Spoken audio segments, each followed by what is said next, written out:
Please say your name. I'm Christopher Joyce. Okay, Christopher. Chris. Now we're Chris Joyce. Redo it. That's more casual. Yeah.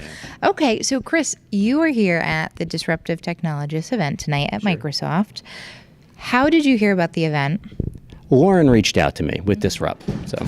Nice. So what was something that because Lauren's a very interesting person when she reaches out, where there's always something that catches her eye about someone's title or their experience, or how did you fit into the world of disruptive tech? Like what do you think attracted those two things? Sure. We have a new type of venture capital platform. So we're launching companies fundamentally in a different way. People join startups in exchange for equity, and those companies come together pretty quickly, and you bypass the need for money, so they're able to grow and get out there in an insanely fast way. So we're disrupting VC. Wow, that's incredible. There's a lot of startup companies here in New York, Exactly. I know. Yeah. Exactly.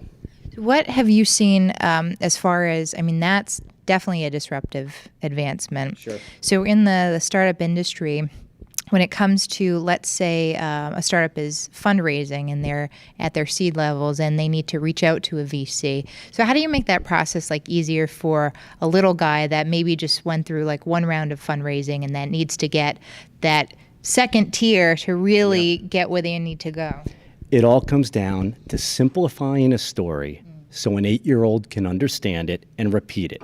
If an 8-year-old understands it and can repeat it, usually it's like a hot knife through warm butter. If not, they won't get it. Yeah. It's as simple as that. Yeah, that's a very good point. I was at an event earlier today with they had mini bagels that were on Shark Tank, but maybe you've heard of them, but Bantam Bagels, but they have the cream cheese in the bagel, and they're tiny. And that's an example of what you're talking about. Exactly. The more simple it is, the easier it is for them to digest. And so usually the funding comes as a result of that. But also the more simple the story, the more effective it is, the more value that's created. So usually your market is wider, and hence the money comes after you usually. Nice. And that's where everyone wants to be. Exactly. The money chasing them. Exactly.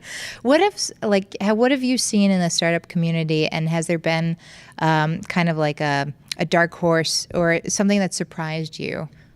Actually, out of the blue in the last month, we had a company called, and it's not really high tech, but it's called Bun Bin. All right, what is Bun Bin? I saw this deal. I was like, there's no way in hell this is going to work. It's a new type of house for rabbits and bunnies, I kid you not, with an automatic food distribution monthly type of system. This went up. It basically crashed our servers insanely with the amount of interest on it. So there's a hardcore amount of bunny owners out there. That caught me off guard. Wow, it sounds so adorable, number one. And then number two. Yeah. I also know people that have rabbits that would be so into that. Yeah, I never knew any type of rabbit owner whatsoever, so that caught us completely off guard. That's crazy. Yeah. We were having an earlier conversation about just the effects of social media and online, how maybe someone would invent that years ago when you couldn't advertise on Instagram or Facebook or reach out to, some people on LinkedIn. Why do you think today it's more easy to get your ideas like Bun Bin out there? I think it's easier and more difficult. Let me explain. If you're not able to find a vested interest market, meaning the people that are core to whatever your product or service is, chances are that's not going to work anyway. So it's almost a condition that you have to find them out there online in some way to be able to bring that market, to be able to scale and either get those direct sales and become self-sustaining or attract further capital. It's really a condition. It's something you have to do. Nice. And tonight, so we're going to be hearing a lot of diverse panelists and people at the fireside chat. So there's going to be a lot of ideas and different backgrounds. What are you expecting, if anything, tonight from the audience and the panelists? I just like the interaction of the humans. It's like a big, pool of all this different stuff that a lot of times good ideas just come out of in really ways that's serendipity.